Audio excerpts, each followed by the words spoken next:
What happens when a box of failed 3D prints become the foundation for a story? In today's project, I'm taking a collection of misprinted and discarded models from Etsy and giving them a second chance. Instead of throwing them away, I'll be repairing, kitbashing, and transforming these forgotten prints into a nightmarish-inspired diorama. But every great diorama needs a story. Meet Oliver, a young boy plagued by terrifying nightmares night after night. Hoping to comfort him, his mother gives him a stuffed pig, a simple gift meant to keep the darkness away. Oliver names his new friend Theodore. That night, everything changes. When Oliver falls asleep, he finds himself in a strange dream world. Theodore is no longer a stuffed animal, but a loyal steed large enough to carry him into battle. Armed with a suit of armor, a flowing red cape, and more courage than he knows he has, Oliver must face the monsters lurking in his dreams. Alright, so let's start off with the monster, or the nightmare. I'll be putting together these couple pieces that I got from a misprinted box of prints that I got from a friend, and I'll be putting together. I found these three pieces. It looked like they belonged to something, but I just put it all together because it looked like it belonged together, but it doesn't fit correctly. I think some parts are missing, obviously. So I just went with it, put some pieces together, and made it into like a nightmarish looking tree with body parts, limbs, and a big mouth face thing sticking out of it. Right there. Something out of your dreams. I was like getting inspired from like Elden Ring at first. So I was trying to think of doing like an Elden Ring type of diorama, but instead I went with a child facing his nightmares with the help of his stuffed animal pig, and that's where we go from here. So for the mouth of the nightmare tree monster, its tongue was missing a piece because, you know, obviously it was a discarded box, and so to fill in and fix the tongue, I got some epoxy putty and formed the tongue out of it, and that's what you see right here. And I'm also cutting out some supports that were still inside the mouth. After that, I glued all the pieces together, added some extra arms that I found in the box of bits, and filled the rest of with an epoxy putty to fill the gaps and big spaces inside the monster.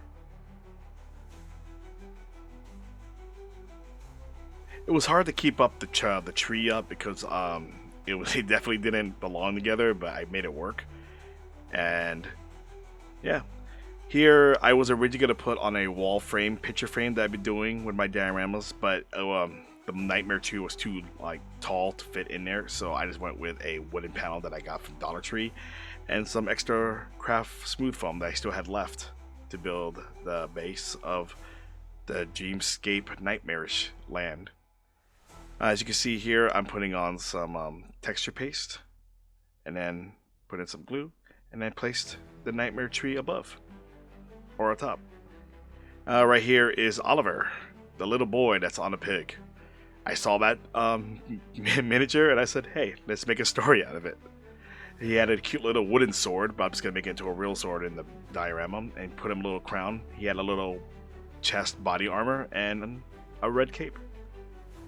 After I based the Senatol highlight of the base, I painted the rest of the monster and the diorama brownish for the dirt landscape area with no like tree of life. But I was gonna I added some green color where Oliver will be standing to make it look like the dream is invading, or the nightmare is invading his dream.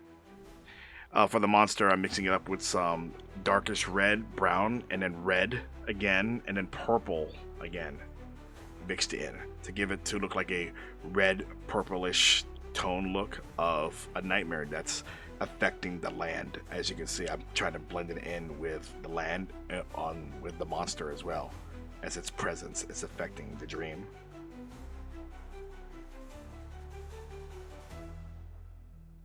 It was a process, but I got it going, and I think it looked pretty good.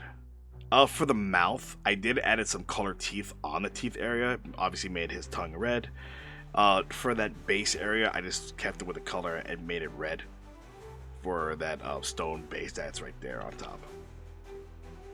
After that, I've been doing some finish touches with the airbrush and adding in the purple reddish area of the land around and below the monster to make it look like it is infecting the dream world as the nightmare is invading it.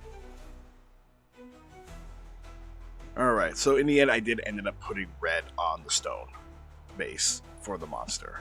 I think it would be really cool that it found the stone piece and the monsterish like tree thing wrapped itself around the stone or on the top to create its base for its head.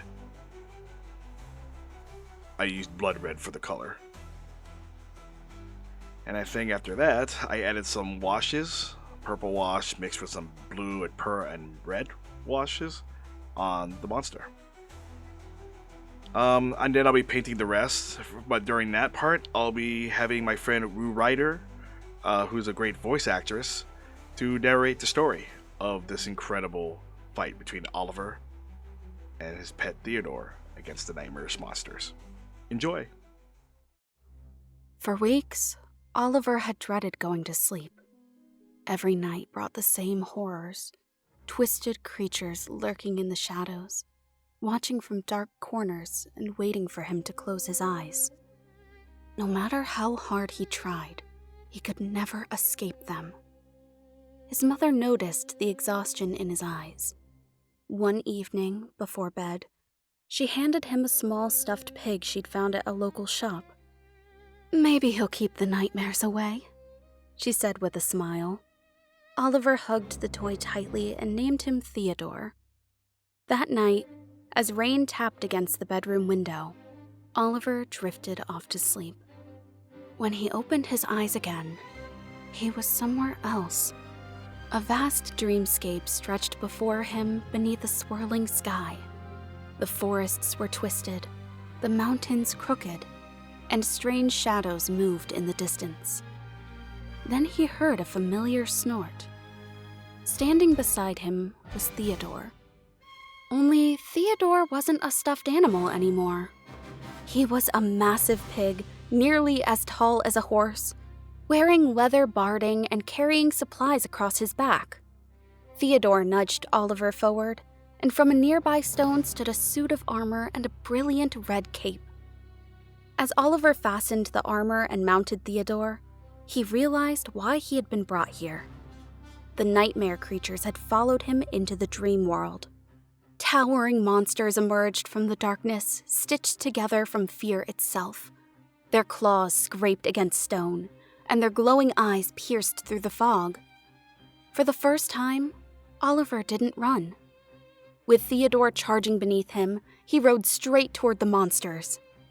Every nightmare they defeated caused the darkness around them to shrink. Shadows dissolved. The twisted landscape began to heal. Light returned to places that had long been consumed by fear. The final creature was the largest of them all, a monstrous beast born from every nightmare Oliver had ever suffered.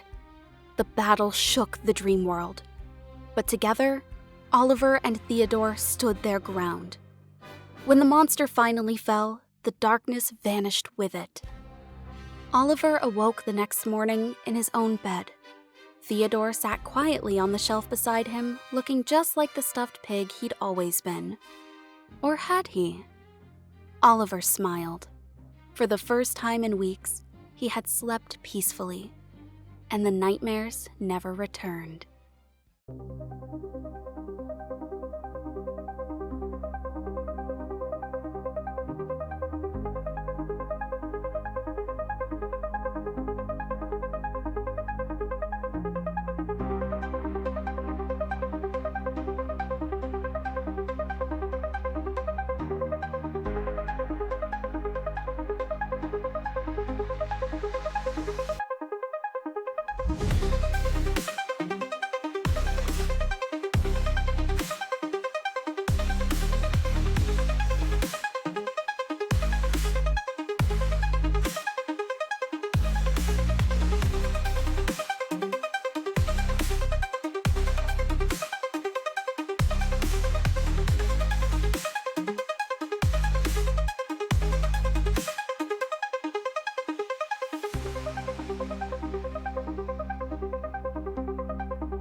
Shout out to my friend Rue Ryder for narrating this great story. And there we have it, a nightmare-inspired diorama created almost entirely of misprinted prints. What started as a box of failed models became a story about courage, friendship, and facing your fears head-on. It's one of my favorite things about this hobby, taking something that was destined for the trash and turning it into something unique. If you enjoyed this build, let me know what your favorite detail was in the comments below. And if you ever repurpose a failed print into something completely different, I'll love to hear about it. Don't forget to like, subscribe, and ring the notification bell so you don't miss future diorama builds, miniature painting projects, cosplay photography, creative adventures here on the channel. Thanks for watching, and I'll see you in the next one.